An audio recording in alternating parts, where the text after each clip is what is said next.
کیا کہیں گے بحیثیت ماہر نفسیات معاشرے کو کہ کس طرح وہ خود کو ایسے گھنونے اقدامات سے بچائے؟ بات بڑی عجیب لگے گی، لیکن یہ جو جوائنٹ فیملی سسٹم اس کا بہترین حل تھا، لیکن چونکہ اب سیگمنٹ اور چیزیں چینج ہو رہی ہیں تو لیکن ایٹ لیسٹ میں یہ ضرور کہوں گا کہ آپ اپنی فیملی کے ساتھ ٹائم سپینڈ کریں۔ ٹائم سپینڈ کرنا اس طرح ہی ضروری ہے جیسے میرے لیے سانس لینا۔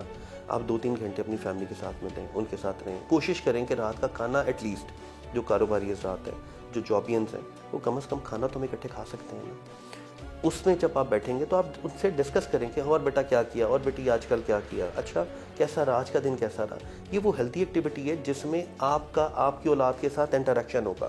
جب آپ کا انٹریکشن ہوگا تو آپ کو بھی پتا ہوگا۔ بچے یا بچیاں اپنی بات کو ڈسکس کرتے ہوئے ڈرتی ہیں اپنے والدین سے، اس لیے کہ وہ سمجھتے ہیں کہ یہ باپ نہیں ہے یا ماں نہیں ہے، جلاد ہے، خاص طور پہ باپ سے۔ اس کی وجہ یہ کہ ماں نے بچپن سے نفسیاتی طور پہ وہ ڈر ڈال دیا، یہ کام نہ کیا میں تمہارے باپ کو بتاؤں گی۔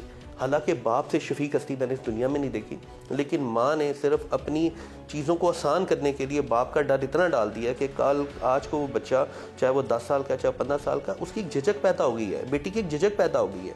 وہ اپنے باپ سے وہ چیزیں ڈسکس ہی نہیں کر پاتی، حالانکہ ایک بچی کے لیے جو اس کا باپ ہوتا ہے اس کا پہلا ہیرو ہوتا ہے۔ لیکن یہ چیزیں کب سالو ہوں گی، یہ کب کنسول ہوں گی؟ وہ تبھی ہوں گی جب آپ ایک دوسرے کے ساتھ لائزون کریں گے، آپ ایک دوسرے کے ساتھ چیزوں کو ڈسکس کریں گے۔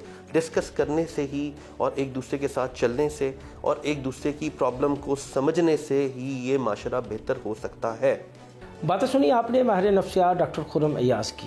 ان کا کہنا ہے کہ ایسے واقعات کا تسلسل معاشرے کے لیے لمحہ فکریہ ہے، اور ایسے واقعات کی روک تھام کے لیے ہم سب کو عملی طور پر آگے آنا ہوگا۔